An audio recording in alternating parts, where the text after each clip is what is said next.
नमस्ते आप सभी को। मैं रीना ढिल्लों एक बार फिर से स्वागत करती हूँ आपका अपने यूट्यूब चैनल हिंदी विषय श्रृंखला में। तो भाई आज हम पढ़ने वाले हैं हरियाणा असिस्टेंट प्रोफेसर से संबंधित हिंदी विषय की परीक्षा। ठीक है।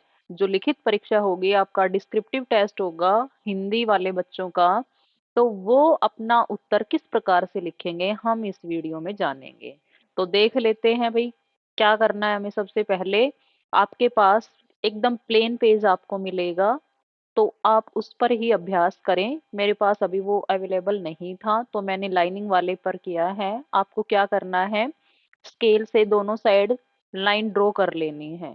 ठीक है, थोड़ा हाशिया आप इस तरफ छोड़ देंगे, थोड़ा इस तरफ, ताकि आप प्रश्न और उत्तर अपने हाईलाइट कर सके इस कॉलम में। ऊपर आपका प्रश्न रहेगा और फिर आपको उत्तर लिखना है। अब देखो, पहला प्रश्न है हमारा, ये प्लेलिस्ट मिल जाएगी आपको मेरे चैनल पर, वहां देख सकते हैं। राम काव्य परंपरा में साकेत का स्थान निश्चित कीजिए। कि भाई जो राम काव्य परंपरा है उसमें जो साकेत है वह अपना स्थान कहाँ रखता है। नंबर 1 पर है, 2 पर है, 3 पर है, इस प्रकार से। अथवा यदि राम काव्य में रामचरितमानस अद्वितीय रचना है तो साकेत द्वितीय रचना है। ठीक है, रामचरितमानस अद्वितीय, कि इसके जैसी कोई दूसरी नहीं, तो द्वितीय मतलब दूसरी रचना है। इस कथन की समीक्षा कीजिए। तो हमें रामचरितमानस के बारे में बताना है और साकेत के बारे में। तो देखते हैं, राम काव्य परंपरा के बारे में थोड़ा सा बताएंगे शुरुआत में पहरे बनाकर। भारत में 2000 वर्ष पूर्व से राम विषयक काव्य रचना होती रही है। सर्वप्रथम राम काव्य के रूप में वाल्मीकि रामायण प्रतिष्ठित है। सबसे पहले राम काव्य में क्या आया, वाल्मीकि रामायण। वाल्मीकि ने जो रामायण लिखी थी वह। राम काव्य के अंतर्गत भक्ति का प्रवर्तन आचार्य रामानुज की परंपरा में राघवानंद द्वारा प्रारंभ हुआ और उनके शिष्य रामानंद ने 14वीं शताब्दी में राम भक्ति संप्रदाय को जन्म दिया। इन्हीं के शिष्य तुलसीदास द्वारा सर्वाधिक प्रतिष्ठित राम काव्य रामचरितमानस की रचना की गई। सर्वाधिक प्रतिष्ठित तुलसीदास और रामचरितमानस। तुलसीदास उत्कृष्ट कवि होने के साथ साथ विलक्षण राम भक्त थे। आप ये हेडिंग ब्लैक पेन से भी डाल सकते हैं, ब्लू से भी डाल सकते हैं यदि आपके पास समय कम है, परंतु आप उसको अंडरलाइन कर दें ताकि वो थोड़े हाईलाइट हो जाएं, उनके आगे पीछे लाइन छोड़ दें। उनकी सर्वश्रेष्ठ कृति रामचरितमानस राम काव्य परंपरा में अनमोल धरोहर है। इसमें रामचरित का विशद, व्यापक व अपूर्व अंकन हुआ है। मतलब एक लंबा चौड़ा, जो पहले नहीं हुआ हो ऐसा अंकन हुआ है। वे भक्तों के लिए कृपालु तथा दुष्टों के संहारक हैं। वे अधर्म व राक्षसों को मिटाने के लिए अवतरित हुए हैं। कि धरती पर जो पापाचार बढ़ रहा था उसको मिटाने के लिए उतार लिया है श्री राम ने मनुष्य रूप में। तो यहाँ हम कोटेशन जरूर डालेंगे, चाहे आप 2 लाइन के डाल दें, परंतु कोटेशन आप जरूर डाल लें, और हो सके तो आप ब्लैक या कोई भी ऐसा हाईलाइट पेन है उससे डाल लें। जब जब होई धर्म की हानि, बाढ़ही असुर अधम अभिमानी, तब तब धरी प्रभु मनुज शरीर, हरहि सकल सज्जन भव पीर। यद्यपि तुलसी जी ने रामलला नहछु, बैरवे रामायण, जानकी मंगल तथा कवितावली आदि काव्य भी राम कथा से ही संबंधित लिखे हैं, लेकिन रामचरितमानस अद्वितीय है, कि इसके जैसे कोई दूसरी रचना इनकी नहीं है। अब देखते हैं, साकेत के बारे में पूछा है, तो पहले हमने रामचरितमानस के बारे में बता दिया कि ये अद्वितीय है, और अब देखते हैं हम साकेत का स्थान। तो देखो, राम काव्य जो परंपरा है उसके अंतर्गत हम किन किन ग्रंथों को पढ़ते हैं। तो सबसे पहले तो आपको पता हो गया, वाल्मीकि रामायण, विष्णु पुराण, अध्यात्म रामायण, भरत मिलाप, रामचंद्रिका, हनुमान नाटक, राम रासो, पौरुषेय रामायण और साकेत। तो ये राम काव्य परंपरा से संबंधित ग्रंथ हैं।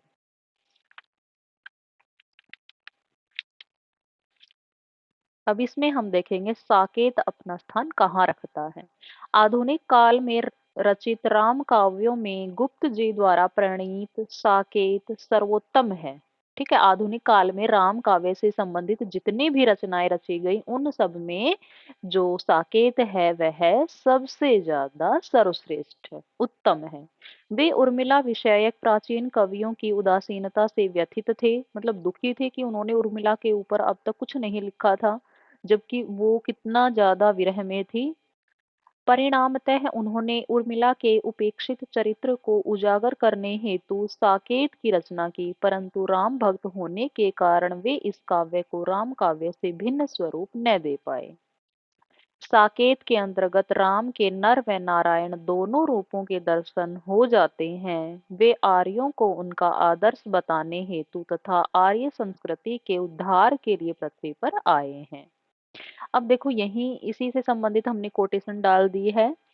मैं राज्य भोगने नहीं भुगाने आया, हंसों को मुक्ता मुक्ति चुगाने आया, भव में नव वैभव व्याप्त कराने आया, नर को ईश्वरता प्राप्त कराने आया।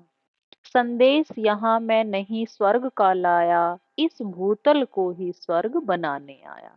तो इस प्रकार से आपको कोटेशन डालनी है। यह महाकाव्य 12 सर्गों में विभक्त है। इनमें से नवम सर्ग विशेष रूप से उर्मिला को समर्पित है। ठीक है, अब देखते हैं हम इसकी समीक्षा। रामचरितमानस और साकेत की तुलना करते हैं, समीक्षा करते हैं, तो क्या पाते हैं। साकेत में वैज्ञानिक दृष्टिकोण है। संजीवनी बूटी भरत के द्वारा हनुमान को दिलवाई। ठीक है, भरत के द्वारा हनुमान को, कि इसमें कोई कल्पना का समावेश नहीं है, ये संभव है, ऐसा कुछ दिखाया गया है। रामचरितमानस में काल्पनिक है। संजीवनी के लिए हनुमान पहाड़ को ही हाथ पर उठा ले आए। पढ़ते हैं ना हम, देखते हुए चित्र में कि हनुमान जी पूरे पहाड़ को ही अपने हाथ पर उठा कर ला रहे हैं, तो वो थोड़ा विश्वास करने लायक चीज नहीं सूझती। साकेत में पढ़ते हैं उपेक्षित चरित्रों को उजागर किया गया, जैसे उर्मिला है, केकई है, और इसमें उर्मिला व केकई को उपेक्षित रखा गया है, इनके बारे में कुछ नहीं कहा गया है। कथा संयोजन की दृष्टि से साकेत पीछे रह जाता है। इसका लक्ष्य लक्ष्मण उर्मिला का मिलन है, कि इसके अंतर्गत जो लक्ष्मण उर्मिला है उनको सर्वोपरि रखा गया है। इस दृष्टि से मानस बहुत आगे है, कथा कहीं भी नहीं ठहरती है। इसका लक्ष्य रावण वध है, कि इसका वध क्या, इसका लक्ष्य क्या है, धरती से पापाचार को खत्म करना। इसमें 12 सर्ग होने के कारण महाकाव्य की कसौटी पर खरा उतरता है। इसमें 7 कांड होने के कारण महाकाव्य की कसौटी से एक काव्य पीछे रह जाता है, कि भाई महाकाव्य की कसौटी आपको पता है 8 कांड होने चाहिए, 8 सर्ग हो, खंड हो, कुछ भी हो, भाग हो, तो 8 यदि कांड होते तो ये महाकाव्य की श्रेणी में आता, परंतु अब ये नहीं आता है, लेकिन फिर भी इसको महाकाव्य की संज्ञा दी जाती है। गुप्त जी अपने काव्य कला का उत्तम निदर्शन करते हुए भी तुलसी जी के स्तर तक नहीं पहुंच पाते, कि अपना सर्वश्रेष्ठ देते हैं लेकिन फिर भी तुलसी के समान नहीं पहुंच पाते। इनमें काव्योत्कर्ष की पराकाष्ठा को छुआ गया है। ठीक है, कि काव्य में जो भी अलंकार होते हैं, गुण होते हैं, शब्द शक्तियां होती हैं, बिंब होते हैं, उन सब का प्रयोग तुलसीदास जी ने किया है, जबकि जो गुप्त जी हैं, मैथिली शरण गुप्त जी हैं, वो पीछे रह जाते हैं। तो ये इसकी समीक्षा हो गई। अब कुछ विद्वानों के कथन हैं, वो भी साथ साथ देख लेते हैं। डॉक्टर नगेंद्र ने मानस को भक्ति काव्य तथा साकेत को जीवन काव्य कहा है। किसने कहा है? डॉक्टर नगेंद्र ने।